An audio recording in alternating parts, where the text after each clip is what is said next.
पाक भारत कशीदगी जो है वो कितनी देर तक देख रहे हैं? मेरा ख्याल है कि क्या maximum within 2 weeks. Pakistan क्या करतारपुर राहदारी पर पाबंदी लगा no, never never never never. Sikh community उनके अंदर एक डर और खौफ था क्योंकि उनको रात धमका के भेजा गया। सिख बरादरी में पहले जो एक डर और खौफ होता था पाकिस्तान आते हुए, उसी को जो है वो मजीद हवा देने की कोशिश की गई है। अब ठीक कह रही है। भारत की तरफ से खासकर जो हमारी सिख कम्युनिटी है उनकी तरफ से प्रेशर बिल्ड होगा। मुझे आज ही एक फ़ोन आया, मैसेज आया भारत से कि जी मैं कि आपको कॉल कर लूँ, मैंने कोई चीज़ डिस्कस करनी है। मैं बिल्कुल कर ली। फिर थोड़ी देर बाद मैसेज आया, क्या मुझे यहाँ पे कोई तंग तो नहीं करेगा भारत में कि मैं आपसे बात करूँ? तो इतना वहाँ पे खौफ और रास फैलाएगा। वज़ीर आला पंजाब मरियम नवाज अब तो दुश्मन भी ये नाकद, बड़े बड़े नाकदीन भी ये कहना शुरू हो गए कि ये हम एक्सपेक्ट नहीं कर रहे थे। शादी लव मैरिज हुई है अरेंज मैरिज? हो गई होने तो छोड़ो पर होने की कर।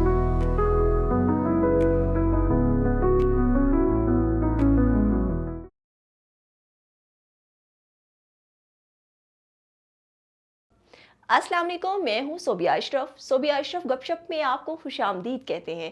पहलगाम वाक़े के बाद सिख बरादरी पाकिस्तान के हवाले से क्या तासुरात रखती है और वो क्या सोच रही है, इसी हवाले से आज हम बात करने के लिए हमारे साथ मौजूद हैं सूबाई वज़ीर अक़लीती अमूर सरदार रमेश सिंह अरोड़ा। अस्सलाम वालेकुम रमेश साहब, कैसे हैं आप? जी वालेकुम सलाम, थैंक यू वेरी मच, मैं बिल्कुल ठीक हूँ। अच्छा, ये बताएं कि ये पहलगाम वाक़े के बाद सिख कम्युनिटी के पाकिस्तान के हवाले से क्या तासुरात है, वो क्या सोच रहे हैं? कल आप करतारपुर में भी मौजूद थे, आपकी सिख बरादरी से वहाँ पे मुलाकात भी हुई।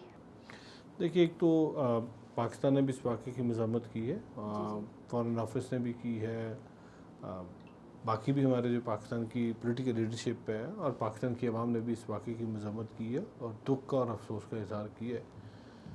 क्योंकि हम पाकिस्तानी जहाँ पे भी दहशत गर्दी होती है, जहाँ पे भी इंतहापसंदी है, जहाँ पे भी ह्यूमन राइट्स की वायलेशन है, हम हमेशा उसको कंडेम करते हैं और हम हमेशा इंसानियत की बात करते हैं, अमन और मोहब्बत और आपस में भाईचारे की बात करते हैं।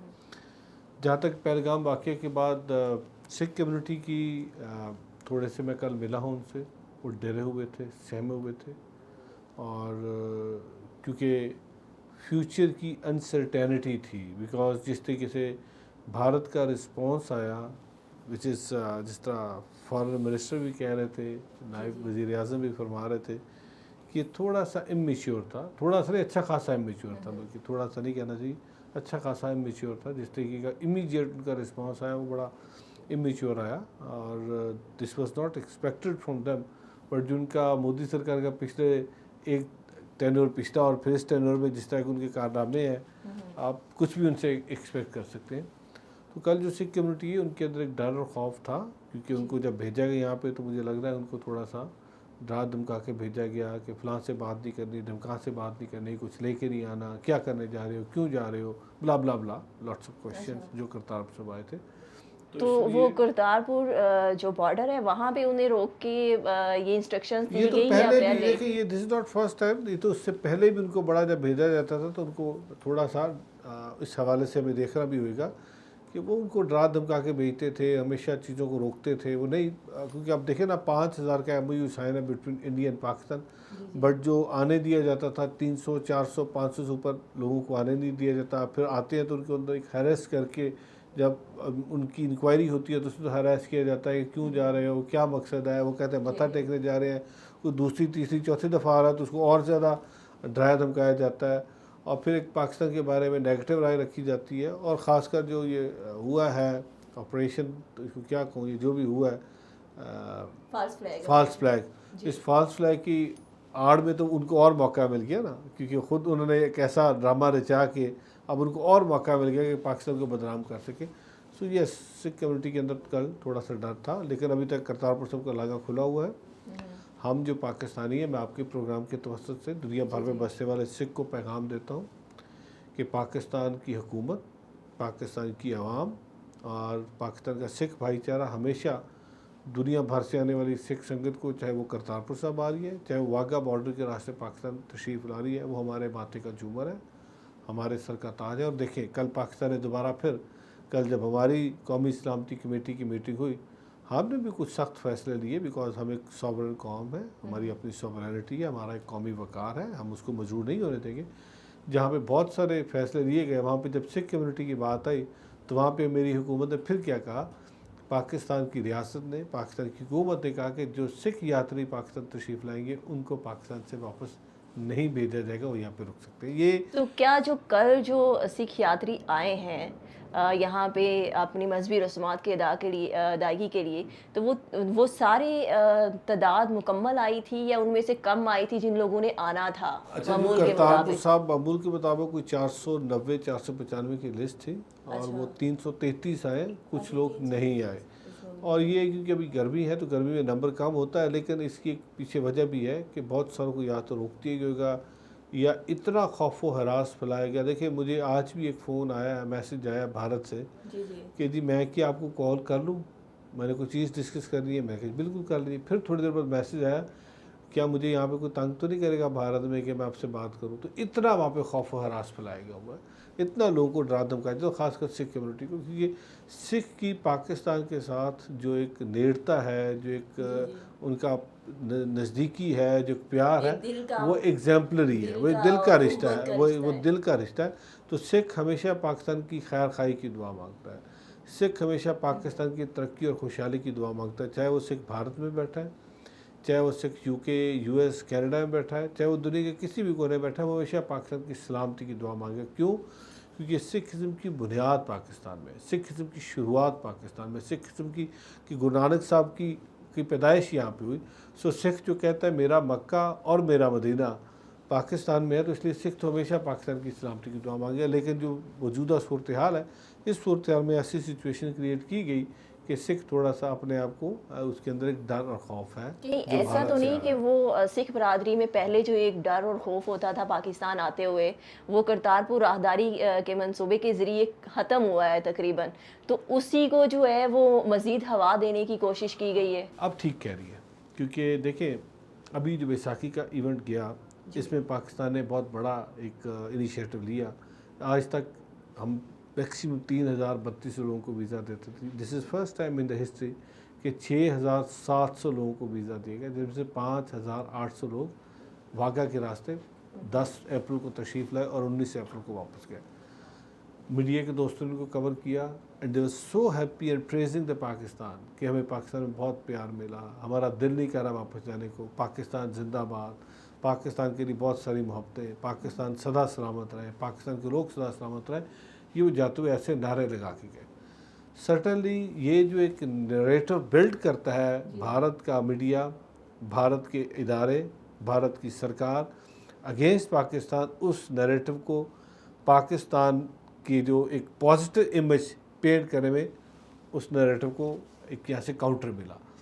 तो उनके लिए परेशानी तो है कि भारत का अपना शहरी जब ये कह रहा है कि नहीं पाकिस्तान के अंदर महफूज है, जबकि भारत दूसरी तरफ ये नैरेटिव बिल्ड करता है कि पाकिस्तान के अंदर अक़लियतें महफूज नहीं, पाकिस्तान एक दहशतगर्द मुल्क है। उनके अपने शहरी कह रहे हैं नहीं, पाकिस्तान तो बड़ा अमन की बात करने वाला है, पाकिस्तान लोग तो बहुत अच्छे हैं। सो यस, अगर आप करतारपुर लांघे की बात करें, करतारपुर कॉरिडोर के अंदर हमने कहा 5000 लोग आ सकते हैं, और ये करतारपुर का खुलना ये छोटी बात नहीं है। रियासत पाकिस्तान, हुकूमत पाकिस्तान अपनी जो ज़मीन है, अपनी सरज़मीन का 4 किलोमीटर का जो इलाका है, उसको इंडियंस के लिए खोल रहा है।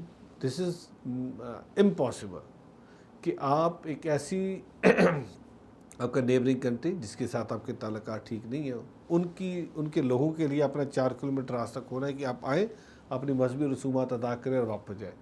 ये मैंने कभी नहीं सुना। इट इज़ नेवर टू, अब ये कह सकते हैं कि इट इज़ नेवर पॉसिबल कोई और रियासत होती, बट पाकिस्तान की रियासत क्योंकि अक़लियतों के तहफ़्फ़ुज़ की बात करती है और ख़ासकर सिख कौम के बारे में कहती है कि सिखों का जो दूसरा घर है वो पाकिस्तान है। और हम जब बात करते हैं सिख का और पाकिस्तान का रिश्ता नाखून और गोश्त का रिश्ता है। अच्छा, हुकूमती सतह पर क्योंकि आप सूबाई वज़ीर अक़लियती अमूर हैं और आपका एक बड़ा गहरा ताल्लुक़ भी है भारतीय सिख कम्युनिटी के साथ, तो कोई ऐसी पॉलिसी बनाई जा रही है कि ये जो पाकिस्तानी मुस्बत इमेज को मुतासर करने की कोशिश की जा रही है इंडियन हुकूमत और भारतीय मीडिया की जानिब से?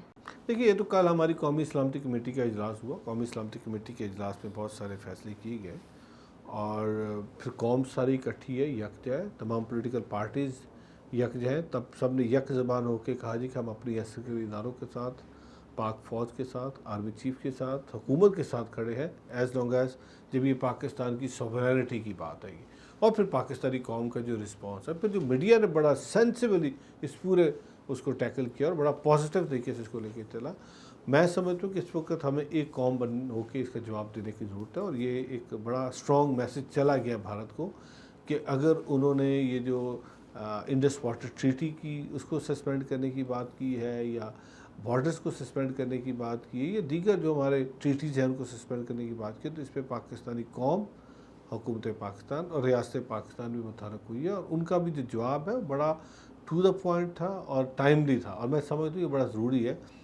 अब ये कितनी देर इंडिया इसको सस्टेन कर सकता है, इसको कैसे लेके चलता है, वो एक दूसरी बहस है, क्योंकि हमने अभी जो अपने फ़िज़ाई जो उनको रास्ता देते थे हमने उस पर भी पाबंदी लगा दी कि अब फ़िज़ाई रास्ता हमारा पाकिस्तान का यूज़ नहीं वो कर तो सकते। एक माह के लिए पाबंदी लगा दी गई है। तो ये अब देखते हैं ना इंडिया क्या इतना सस्टेन भी कर सकता है कि नहीं कर सकता।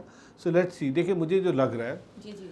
भारत की तरफ से ख़ासकर जो हमारी सिख कम्युनिटी है उनकी तरफ से एक प्रेशर बिल्ट होगा, उनकी तरफ से सर्टनली प्रेशर बिल्ट होगा। आप बहुत लंबा अरसा एक जो आपकी रिलीजियस टूरिज़म है, कल्चरल टूरिज़म है, जो सिख पाकिस्तान तशरीफ़ लाना चाहता है। अब कल से क्या हो रहा है, बहुत सारा जो डायस्पोरा पाकिस्तान मत्था टेकने आया हुआ था, जी जी। बहुत सारे वो लोग जो नूरी वीज़ा पे पाकिस्तान आए थे, भारत ने उनको भी लेने से इनकार कर दिया। अब जब उनको लेने से इनकार किया तो एक प्रेशर बिल्ट हो रहा है, एक मोमेंटम बिल्ट हो रहा है, डेवलप हो रहा है। क्यों? क्योंकि लोग ये कह रहे हैं कि व्हाट आर यू डूइंग, कि आपने वो सिख यात्री जो इंडिया यूके से या यूएस से भारत आए थे और भारत से पाकिस्तान का वीज़ा लेके पाकिस्तान दाखिल हुए मत्था टेकने के लिए, अब वो जब वापस जाना चाह रहे हैं आप उनको लेने से इनकारी है, तो what is this going on. India ने लेने से इंडिया लेने से इनकारी कर रहा है। तो संगत कल अपने बंदों को जी, अब वो बट उनके पास पासपोर्ट क्योंकि यूएस का है तो वो कहते हैं हम सिर्फ इंडियन पासपोर्ट को ले रहे हैं, तो भाई हैं तो वो यात्री ना, उनके पास ओसीआई है, जो इंडियन ओरिजिन कार्ड है वो उनके पास है। सो मेरा ख्याल है कि ये अब बहुत जल्द इसको इनको सोचना होगा और ये कुछ फैसले ऐसे करेंगे जहाँ पे इनको फिर दोबारा शायद अपना पंजाबी के अंदर थोके चटाना पड़ेगा। मैं ऐसे लफ्ज़ यूज़ नहीं करता बट अभी हकीकत है। वैसे अगर ज़रूरत पड़ती है तो पाकिस्तान क्या करतारपुर राहदारी पर पाबंदी लगा सकता नो, है? Never never never never, Pakistan कभी ऐसा नहीं करेगा। देखें कल का पाकिस्तान का स्टांस बड़ा स्ट्रॉन्ग था, बड़ा स्ट्रॉन्ग मैसेज था। पाकिस्तान ने क्या यानी कहा, पाकिस्तान बाकी तमाम ऑप्शंस हम इस्तेमाल कर सकता है, इस ऑप्शन में नहीं आ सकता। पाकिस्तान कभी भी वो ऐसा काम नहीं करेगा जहाँ पे आप वो माइनॉरिटी जो गिनती में तादाद में कम है लेकिन क्योंकि सिख की भावनाएं जुड़ी हैं पाकिस्तान के साथ, और कल कौमी इस्लामती कमेटी के अंदर हमने ये फैसला किया, पाकिस्तान ने ये फैसला किया कि सिख यात्रियों के ऊपर कोई पाबंदी नहीं है, वो जब चाहें आ सकते हैं, जब चाहें वापस जा सकते हैं। ये एक पैगाम दिया कि हम जो पाकिस्तानी हैं, हम पाकिस्तानी अक़लियतों का तहफ़्फ़ुज़ करना जानते हैं, हम अक़लियतों की इबादत गाहों को महफूज रखना जानते हैं, हम अक़लियतों को अपनी इबादत गाहों के साथ जोड़ने की बात करते हैं। अगर हमने पाबंदियाँ लगानी होती तो हमने कोविड के दिनों में करतारपुर साहिब क्यों खोला था, सारा कुछ बंद था। कोविड के दिनों में हमने करतारपुर साहिब खोल कहा कि हमने यहाँ पे जो डिफाइंड SOPs है उसके मुताबिक हमने सारा अरेंजमेंट किया। हम चाहते हैं कि संगत आए, हमने 5000 यात्रियों के लिए करतारपुर साहिब खोला। भारत 300 भेजता, 400 भेजता, बट हमारे अरेंजमेंट 5000 यात्रियों के लिए। तो कल का जो पैगाम था बड़ा वाज़ेह है। मैं सिख कम्युनिटी को दोबारा ये अपील करता हूँ, दो हाथ जोड़ के बेनती करता हूँ, ये पाकिस्तान आपका दूसरा घर है। सिख का और पाकिस्तान का रिश्ता नाखून और गोश्त का रिश्ता है। पाकिस्तान सिखों को इज़्ज़त देता है। पाकिस्तान और पाकिस्तान की आवाम सिख को अपने माथे का झूमर समझती है। आप आइए, पाकिस्तान के आपकी गुरुद्वारा साहबान के रास्ते आपके लिए खुले हैं। हम 16 जून को गुरु अर्जन देव जी महाराज का शहीदी दिन मनाने जा रहे हैं। हम दोबारा उसी तरीके से संगत को इनवाइट करेंगे, हम वीज़े इशू करेंगे, हम उनके लिए प्रॉपर यहाँ पे अरेंजमेंट्स करेंगे, वो आएँ और जो भी उनके दिल की तमन्ना है, आरजू है, जो दुआ मांगना चाहते हैं, अरदास करना चाहते हैं, आए अरदास करें। लाइकवाइज करतारपुर साहब बिल्कुल खुला है, हम कोई पाबंदी नहीं लगा रहे, संगत के लिए हमारी कोई पाबंदी नहीं है।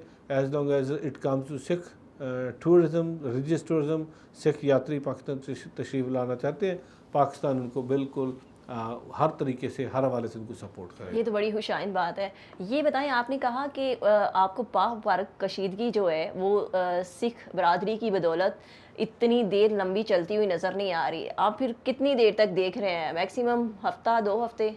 सी ये पहले भी इस तरह कि इन्होंने फैसले किए थे और फिर वो ज़्यादा लंबा अरसा सस्टेन नहीं किए, बट मेरा ख्याल है कि क्या maximum within 2 weeks 3 weeks ये जो धूल है, वसीम ये जो ताज बैटरी, मादा पहली दफ़ा मुअत्तल हाँ करने का ये ऐलान ये किया ये गया। ये देखें ना, ये तो इमेच्योर सी बातें हैं। अगर अब आपने इसमें वर्ल्ड बैंक गारंटर है और अपनी इंटरनेशनल गारंटर्स हैं, तो मेरा ख्याल है ऐसी बातें आप मत करें जिसमें आपकी इंटरनेशनल गारंटी, आप क्या दुनिया को बताना चाहते हैं कि आप, हम तो पहले ही कहते हैं कि आप हमारे आबी वसाइल पे, कश्मीर में तो आपने हमला किया हुआ है, कश्मीर पे तो इंडियन ऑक्यूपाइड कश्मीर है, अब आप अगली जंग जो है पानी पे जंग छेड़ना चाहते हैं। आप क्यों ऐसी सिचुएशन क्रिएट कर रहे हैं कि जहाँ पे हालात कशीदा हो। मेरा ख्याल है कि जो इंडिया के अंदर भी एक जो इंटेलेक्ट जो वो है, लोग हैं जो बैठा हुआ है फ्लॉक, वो मोबिलाइज होगा और शायद इंडिया बहुत जल्द होश के नाखुन लेगा। जी चलें, इंशाल्लाह हम उम्मीद करते हैं। अच्छा ये बताएं कि ये बैसाखी पे जो आपने रिकॉर्ड तरीही वीज़े जो है वो जारी किए भारतीय सिखों को, इसके मुकाबले में पाकिस्तान को कितना रेवेन्यू जनरेट हुआ? देखिए जी, मैं रेवेन्यू तब एज इट इज़ मैं उस तरीके से शायद कैलकुलेट नहीं कर सकूँगा। मैं सिर्फ आपको ये बताता हूँ कि जब पहले दिन मैं पूछ रहा था, जो वहाँ पे एक्सचेंज वाले बैठे थे, जो पहले दिन कन्वर्जन हुई है जो करेंसी की, जो सिर्फ वहाँ पे बॉर्डर पे हुई है, वो सुनने में आ रहा कुछ 60 से 70 करोड़ की सिर्फ पहले दिन में करेंसी एक्सचेंज हुई थी जब ये यात्री साहबान आए थे। सो सर्टनली आप इसको 8 दिन 10 दिन यहाँ पे रुके तो देखें जो यहाँ पे आए थे वो कितना एक रेवेन्यू जनरेट हुआ। सो होता ये है कि I just give you one example, पिछले दिनों जनवरी फरवरी में 160 गोल्फर्स आए थे, Sikh golfer's from the United states. वो जब वो जा रहे थे तो बताते कि वो जाते हुए पाकिस्तान को 60-70 करोड़ की यहाँ पे एक्सपेंस करके जा रहे हैं। सो सर्टनली जब टूरिज़्म बढ़ेगा और इस टूरिज़्म के अंदर 2 बिलियन, मोर देन, जो रिसर्चर्स कहते हैं मोर देन $2 बिलियन की इकॉनमी है अगर हम इसको सही तरीके से यूटिलाइज़ करते हैं, ये अपना कल्चरल टूरिज़्म और सेक्टर रिलीजियस टूरिज़्म को। सो बहुत बड़ी इकॉनमी है, दुनिया ने ग्रो किया। आप ये देखिए, इसमें सऊदी अरेबिया की बात करें, वहाँ पे बहुत बड़ी रिलीजियस जो इकॉनमी है, इसकी फेस्टिविटी की वजह से लोग हज और उम्रा पे जाते हैं, उनकी इकॉनमी किधर की किधर बूस्ट कर गई है। इसी तरीके से और बहुत सारे ऐसे ममालिक है जहाँ पे लोग रिलीजियस टूरिज़्म के पॉइंट ऑफ व्यू से जाते हैं, फिर कल्चरल टूरिज़्म, फिर इंटरटेनमेंट और बाकी जो सारे हैं वो इसके अलावा हैं। सो अगर पाकिस्तान के अंदर सिक्योरिटी के हालात बेहतर होते हैं और पाकिस्तान जिस तरीके से ग्रो कर रहा है under the leadership of prime minister of Pakistan and under the leadership of chief minister Punjab, and overall जो हमारा विजन है हमारे कायद का, मियाँ मोहम्मद नवाज शरीफ साहब का, वो विजन ये है कि हम पाकिस्तान को टर्न अराउंड करेंगे और पाकिस्तान को हम दुनिया के नक्शे पे कैसा मुल्क लेके आएंगे जहाँ पे पाकिस्तान की इकॉनमी ग्रो कर रही है, जहाँ पे पाकिस्तान के इंडिकेटर्स बेहतर हो रहे हैं, जहाँ पे पाकिस्तान के अंदर लॉ एंड ऑर्डर सिचुएशन बेहतर हो रही है, जहाँ पे पाकिस्तान के अंदर दहशत गर्दी इंतहा पसंदी पे हम कंट्रोल डाल रहे हैं। सो इंशाल्लाह आप अभी हमारी हुकूमत आई है, सो आने वाले टाइम में आप देखेंगे कि ना सिर्फ सिख टूरिज़म, बाकी भी जो रिलीजियस टूरिज़म है उसमें बेहतरी आएगी। सिर्फ अगर मैं आपको पिछले 1 साल की एग्जांपल दूं तो आप सुन के आपको अच्छा लगेगा कि 72% सिख टूरिज़म इंक्रीज़ हुआ पिछले 1 साल के अंदर। तो ये वो हमारी काविशें जो हमें अल्टीमेटली आगे लेके जा रही है रिलीजियस टूरिज्म के कॉन्टेक्स्ट में। अच्छा ये बताएं कि 2013 में करतारपुर राहदारी मंसूबे की तजवीज़ आपने दी, तो फिर नवाज शरीफ की हुकूमत में, उनके दौरे हुकूमत में या मुस्लिम लीग नून के दौरे हुकूमत में ये करतारपुर राहदारी मंसूबा क्यों नहीं खुल सका था? क्या रुकावटें थी? यस, हमने ये मंसूबा मियाँ मोहम्मद नवाज शरीफ का था। मियाँ मोहम्मद नवाज शरीफ साहब जब 2013 में मैं पंजाब असम्बली का मेंबर बना, उस वक़्त एहसन इकबाल साहब मेरे मेंटोर भी हैं, मुझे उन्होंने मेरा पोटेंशियल भी हार्नेस किया, मुझे अपलिफ्ट भी किया और वो मियाँ नवाज शरीफ साहब के पास मुझे लेके गए थे। तो जब मैं मियाँ नवाज शरीफ साहब के पास गया था तो वहाँ पे एक ही बात हुई थी, वहाँ पे मियाँ साहब का विजन था कि हमने करतारपुर कॉरिडोर को बनाना है ताकि हम जो हमारा इंडियन डिवोटी, सिख डिवोटी है, they want to come to Pakistan, हम उनको ईजी एक्सेस दें कि वो पाकिस्तान तशरीफ़ ला सकें। यस, हम उसके बाद आपको पता है जिस तरह धरना हुआ, धरने के बाद और बहुत सारे मामलात हुए। सो अनफॉर्चुनेटली जितना हमने होमवर्क सारा कर लिया था, file was ready, it was just to kick start, तो उस दौरान मियाँ नवाज शरीफ कंस्ट्रक्शन रहती थी, मतलब एक अभी कंस्ट्रक्शन नहीं, उसको एक गो हेड देना था ना, फॉर्मली इसकी अप्रूवल देनी थी कि यस इसको स्टार्ट करें। तो हमारा तख्ता उलट दिया गया, मियाँ नवाज शरीफ साहब की हुकूमत ख़त्म कर दी गई और फिर जो उसके बाद हुआ वो आपके सामने है। बट नेवरदलेस जो भी होना था वो हो गया। यानी शाहिद खान अब्बासी साहब जब आपकी ही गवर्नमेंट के वजीर आजम आए, मतलब आपकी ही जमात के वजीर आजम थे, मगर उस पर कंटिन्यू काम नहीं हो सका। देखिए अगर वो था हुकूमत तो मियां नवाज शरीफ साहब ऊपर हुकूमत हमारी नोन लीग की थी ना, तो उस 5 साल में मौका नहीं मिला हमें, हम नहीं कर सके, जो भी रीज़न थी मैं उन रीज़न में नहीं जाना चाहता। बट आप ये देखिए कि जब आप जो जनरल साहब ने, जनरल बाजवा साहब ने जब फिर डाले सिद्धू साहब, उस वक़्त अभी इमरान खान साहब ने हल्फ उठाना था। हल्फ उठाने से पहले जफरी डाल चुकी थी और पैगाम दे दिया गया था सिद्धू साहब को कि हम इस तरह करतारपुर कॉरिडोर खोलने जा रहे हैं। उस वक्त तो केयर टेकर सेटअप था। इसका मतलब वो जितना काम हमारी हुकूमत में हो चुका था वो काम बस रेडी, जस्ट उसका अनाउंसमेंट बाकी थी। यानी वो राना सनाउल्लाह साहब ने जो कौमी असेंबली के फ्लोर पे कहा था कि एक फ़ौजी की जप्फी ने करतारपुर राहदारी मंसूबे को खलवाया है, अदरवाइज़ मुस्लिम लीग नून और पीपल्स पार्टी ने बहुत कोशिश की कि इस मंसूबे को खलवा सके, लेकिन वो नहीं खलवा सके। उस पर काम कर लिया, अब उन इस पर काम किया था और काम करके उसके बाद अनाउंसमेंट हो गई जिसने भी किया। देखिए मैं असम्बली के फ्लोर पे भी, आपको भी पता है, आप भी जर्नलिज्म करती हैं, आपको भी पता है, मैंने असम्बली के फ्लोर पे भी जनरल बाजवा को भी मुबारकबाद दी थी, उनका भी शुक्रिया अदा किया था कि जनरल साहब आपने सिख धर्म को के मानने वालों की जो एक अरदास है जो पिछले 74 साल से वो अरदास कर रहे थे, आप उनके लिए एक मसीहा के रूप में आए और आपने इसको खोलने का ऐलान किया। हम आपका भी शुक्रिया अदा करते हैं। मेरे कायद भी हम मोहम्मद नवाज शरीफ तो हमेशा ही कहते हैं कि मेरे नज़दीक अक़लियत और अक्सरियत की कोई तकसीम नहीं है। अब मैं एक दिन जब ये खुल रहा था तो मैं मियाँ साहब से मिलने गया, उस वक्त मियाँ साहब एहतसाब अदालत में उनकी पेशी थी, वो तशरीफ़ लाए थे वहाँ पे, मैं वहाँ पे गया था। तो मियाँ साहब ने मुझे मुबारकबाद दी कि आपको मुबारक हो, करतारपुर साहब खुल गया।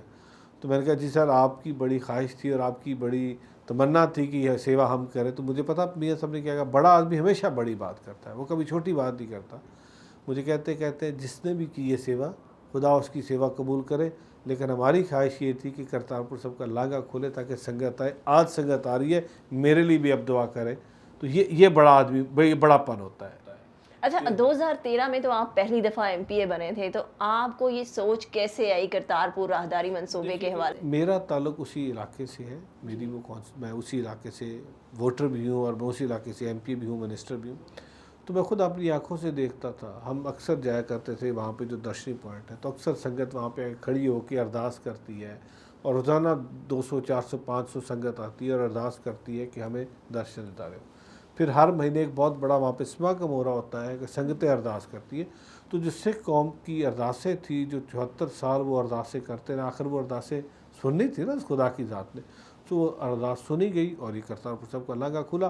लेकिन मैं आपको हकीकत बताऊँ कि करतारपुर साहब का जो गुरुद्वारा है, जो बिल्कुल रावी रिवर के किनारे पे है, ये 1947 से लेके 99 तक ये बंद रहा था।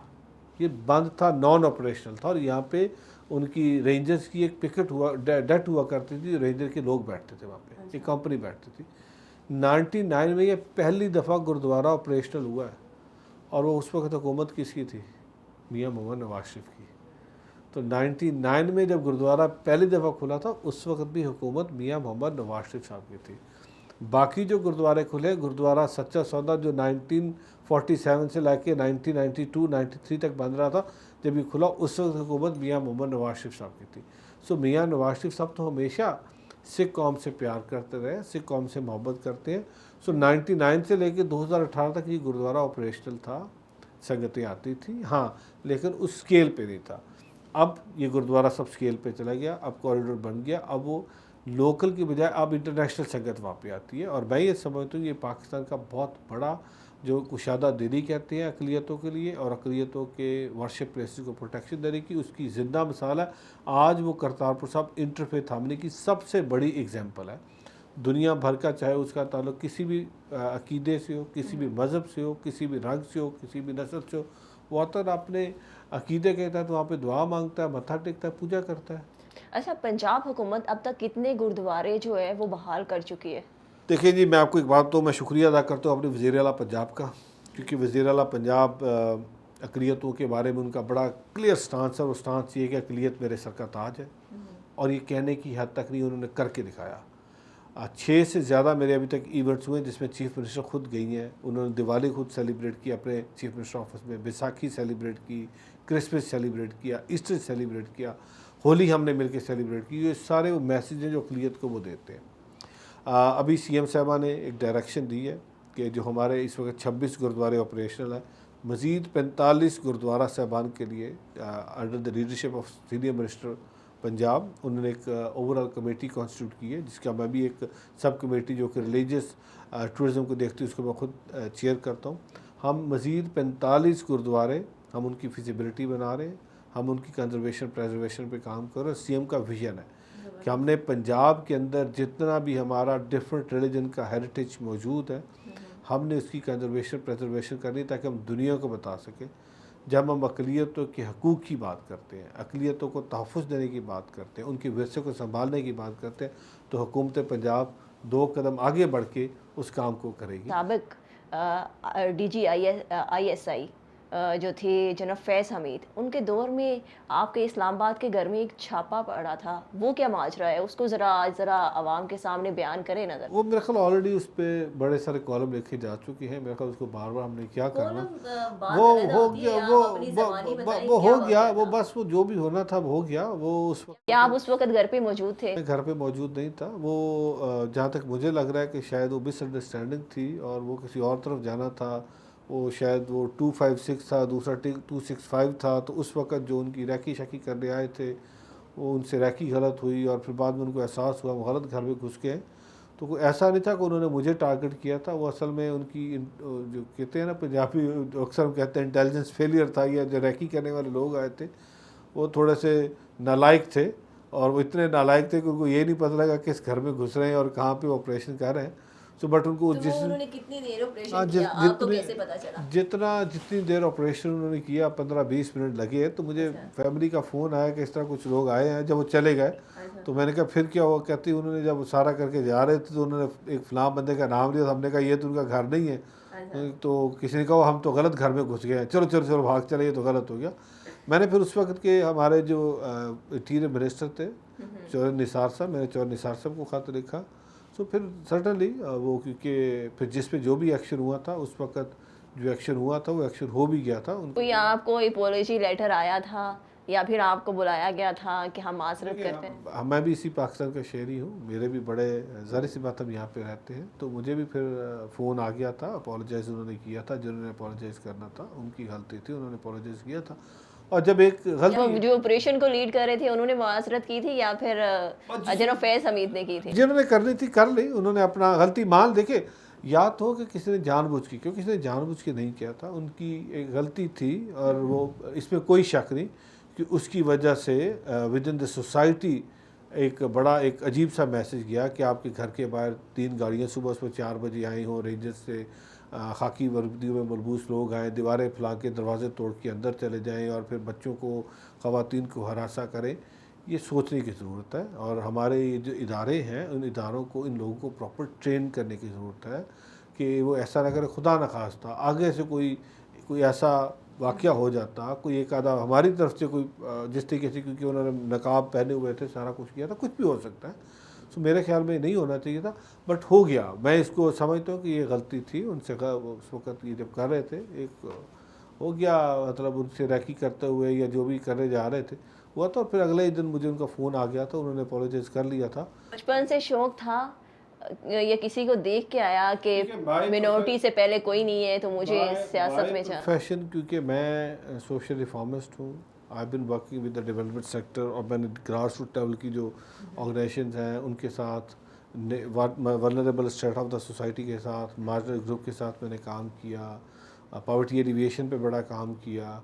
सो मैं ये समझता हूँ ये कुछ चीज़ें तो ऐसी थी जो अंदर मौजूद थी, लेकिन जो मुझे सही मेरे पोटेंशियल को हार्नेस किया, जिन्होंने मुझे अपॉर्चुनिटी दी, वो एहसन इकबाल साहब है और मैं हमेशा उनका ममनून हूँ, उनका शुक्रिया अदा करता हूँ एहसन इकबाल साहब का, जिनकी बदौलत मैं आज यहाँ पे हूँ। मतलब to be very honest, Ehsan Iqbal साहब की बदौलत यहाँ पे हूँ। ठीक है, मैंने मेहनत भी की, डेडिकेशन भी दिखाई, अपनी जमात के साथ मैंने वफ़ादार रहा और मेरी जमात ने मेरे पे ट्रस्ट किया, मियाँ मोहम्मद नवाज शरीफ साहब ने मुझ पर ट्रस्ट किया और आज मेरी जमात की वजह से मैं यहाँ पे हूँ। लेकिन मुझे इस पूरे अंदर जो पॉलिटिक्स के अंदर लेके आने वाले हैं वो एहसन इकबाल साहब हैं। अच्छा, इमरान खान को कोई एक मशवरा दे दें?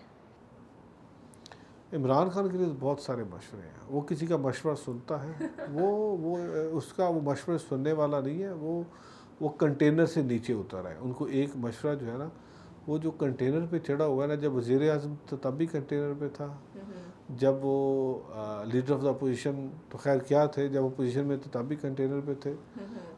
एक उस बंदे के अंदर सबसे बड़ी जो प्रॉब्लम है ना, वो उसकी ईगो है। जिस दिन वो अपनी ईगो को छोड़ देगा, देखिए हमेशा हम बचपन से सुनते आ रहे हैं, कभी भी ऊंचे दरख्त को फल नहीं लगता, फल हमेशा नीचे दरख्त को लगता है। मियाँ मोहम्मद नवाज शरीफ को देखें, he is a humble person. क्या कुछ नहीं हुआ उनके साथ। उनकी वालदा की डेथ हुई, वफ़ात हुई जेल में, उनके वालिद की वफ़ात हुई एग्ज़ाइल में, उनकी बीवी की वफ़ात हुई जेल में, उनकी बेटी को गिरफ़्तार किया गया उनके सामने जेल में, उनका ख़ानदान तितर बितर हुआ एग्ज़ाइल में।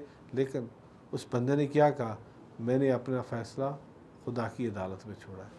आज खुदा ने उनको दोबारा सुरखरू किया, 3 दफ़ा इस मुल्क का वज़ीर आज़म रहा। देखिए हम लोगों के, जो हम इस इलाके के, इस खित्ते के लोग हैं, हमारा बड़ा स्ट्रॉन्ग बिलीव है, हमारे कुछ हमारे प्रिंसिपल्स हैं, कुछ हमारी वैल्यूज़ हैं, हम उनको कॉम्प्रोमाइज़ नहीं करते। अगर हम आधा तितर आधा बटेर बन जाएंगे तो फिर हम कोई स्टैंड नो वेयर। मियाँ मोहम्मद नवाज शरीफ एक सोच का नाम है, और वो सोच क्या है, वो सोच मोहब्बत की है, वो सोच दूसरे को रिस्पेक्ट देने की। और मियाँ मोहम्मद नवाज शरीफ जैसी रिस्पेक्ट मैंने कभी किसी सियासतदान को देते हुए नहीं देखा, क्योंकि वो इज़्ज़त देना जानते हैं। जबकि आप इनके जो फॉलोअर्स हैं, जो मानने वाले हैं, आप उनसे पूछें कि उस बंदे के अंदर कितनी ईगो है। जब आपके अंदर ईगो होगी, जब आपके अंदर गुरूर होगा, तो फिर आप तेज़ हवा का झोंका आएगा, आपको तोड़ के चला जाएगा। शहबाज शरीफ की शख्सियत को एक कमेंट में बयान कर रहे हैं। देखिए शहबाज शरीफ साहब बड़े मेहनती हैं और बड़े वर्कहॉलिक हैं, और उनके अंदर बड़ा पैशन है।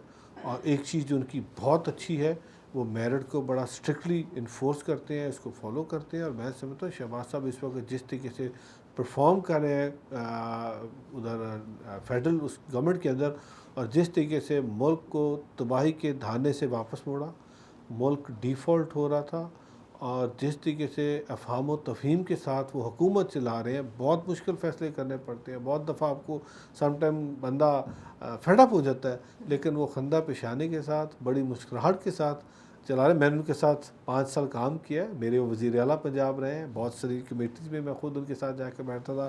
पंजाब की जो ग्रोथ स्ट्रेटजी थी, उस कमेटी में हम 2-3 ही मेंबर थे जो वज़ीर आला के साथ बैठ के करते होते थे। सो बड़ा वो काम करना जानते हैं, और वो काम कर रहे हैं, जिससे पाकिस्तान को उन्होंने अंधेरों से निकाल के और इस वक्त दोबारा रोशनी की तरफ लेके जा रहे हैं। वज़ीर आला पंजाब मरियम नवाज़ के हवाले से देखिए वज़ीर आला पंजाब, अब तो दुश्मन भी, ये नाकद, बड़े बड़े नाकदीन भी ये कहना शुरू हो गए कि ये हम एक्सपेक्ट नहीं कर रहे थे कि मोहतरमा आएंगी और इस तरीके से काम करेंगी। आज पंजाब को जिस तरीके से टर्न अराउंड किया मोहतरमा मरियम नवाज शरीफ साहबा ने, इसकी मिसाल नहीं मिलती। काम करना जानती हैं, और काम करने के साथ साथ काम लेना भी जानती हैं, और काम करवाना भी जानती हैं। सो उनके अंदर पैशन है, डेडिकेशन है। मैंने देखा उनको मीटिंग, उनके साथ मैं कैबिनेट का मेंबर हूँ, मैंने देखा जिस तरीके से वो एक एक चीज़ के ऊपर डेलिब्रेशन कर रही होती हैं, एक एक नुक्ते के ऊपर डिस्कशन कर रही होती हैं, और फिर हर वो काम करती हैं जो अल्टीमेटली जिसका समर पाकिस्तान की और ख़ासकर पंजाब की आवाम को मिलता है। सो मियाँ नवाज शरीफ साहब की साहबजादी हैं, और इनके अंदर भी वही अक्स है जो मियाँ नवाज शरीफ साहब का अक्स है। अच्छा, ऑन लाइटर नोट ज़रा 2-3 सवाल ये बताएं, आपकी शादी लव मैरिज हुई है अरेंज मैरिज? मैं हो गई हूँ तो छोड़ो पर उन्हें की करना जी पुरानी होगी बस जी होगी उन्हें की करना हूँ तो अगली गल करो। तो ये बताएं कि सिख कम्युनिटी में तो दूसरी शादी करना जायज़ नहीं है, इस्लाम में 4 शादियां जायज़ हैं। तो इस हवाले से आप क्या कहेंगे? क्या सिख कम्युनिटी के जो मर्द हजरात हैं उनका भी दिल करता है कि हम भी शादी करें, लेकिन उनका धर्म जो है वो उन्हें इजाज़त नहीं देता? अच्छा, ये हमने अभी सिख मैरिज एक्ट पास किया है, तो हमारे पंजाब पाकिस्तान के अंदर कुछ ऐसे हमारे सिख हजरात हैं जिनकी क्योंकि ये कल्चर है यहाँ पे, लेकिन ये तो उनसे पूछे जिन्होंने दूसरी शादी करनी होगी, मैं इसका क्या जवाब दे सकता हूँ। बट हमारे पास ऐसी कोई रिक्वेस्ट नहीं आई कि हमने दूसरी शादी करनी है, इसलिए कानून के अंदर लकूना करें, तो इस पर क्या कह सकते हैं। ये एक्ट आप कह रहे हैं कि ये एक्ट है, मज़हब में नहीं है? अच्छा, मुझे मज़हब के अंदर सिख मज़हब में नहीं है, मतलब वो दूसरी शादी कर सकते हैं, तीसरी शादी कर सकते हैं? सरदार और सिखों की 2-2 शादियाँ हैं। पंजाब के अंदर, पाकिस्तान पंजाब के अंदर सिखों की 2-2 शादियाँ हैं। पंजाब में है, हाँ, हैं। पाकिस्तान में, पाकिस्तान के अंदर है। तो आपने नहीं की? अब इसका जवाब आपको क्या दूँ? अच्छा, सही है। अच्छा, अभी जो हालात जा रहे हैं, तो कोई आपका जो सिख कम्युनिटी का अमन के पैगाम के हवाले से कोई शेर या कोई नगमा जो आपको याद हो, 2-3 सतरें ज़रा आप बोल दें तो हम उसके बाद वाइंड अप कर दें। देखिए, आपने अभी इमरान खान की बात की, इमरान खान साहब की, और आपने एक बात की कि उनको अब क्या मशवरा देंगे, क्योंकि इमरान खान साहब क्लेम करते हैं कि वो हज़रत शेख फरीद जी के बहुत बड़े फॉलोअर हैं। तो हज़रत शेख फरीद जी के 2 श्लोक हैं जो मैं यहाँ पे गायन करूँगा, और उन्हें मैं कहूँगा इन पे अमल भी करें। अगर आप शेख फरीद जी के फरीदा रुखी सुखी खाई के ठंडा पानी पी, वेख पराई चोपड़ी ना तरसाई जी, और दूसरा जो है जो उनका श्लोक है, काले मेंढे कपड़े ते काला मेंढा वेश, गुण ही परा मैं फरा लोग कहण दरवेश, रोटी मेरी काठ दी लौण मेरी भुख, जिना खादियाँ चोपड़ियाँ कड़े सहण के दुख। सो ये वो है जिस पे इमरान खान साहब को अमल करना चाहिए। जिस दिन इमरान खान साहब की ईगो ख़त्म होगी, जिस दिन उन्होंने दूसरे की तरफ देख के हिर्स ख़त्म कर दी, उस दिन इमरान खान का ये जो डाउनफॉल है ये बेहतर होएगा। Thank you so much Sardar Ramesh sir, आज की आपने गपशप सुनी। इंशाल्लाह फिर मुलाकात होगी आपसे नेक्स्ट एपिसोड में एक नए गेस्ट और एक नई गपशप के साथ। अल्लाह हाफिज़।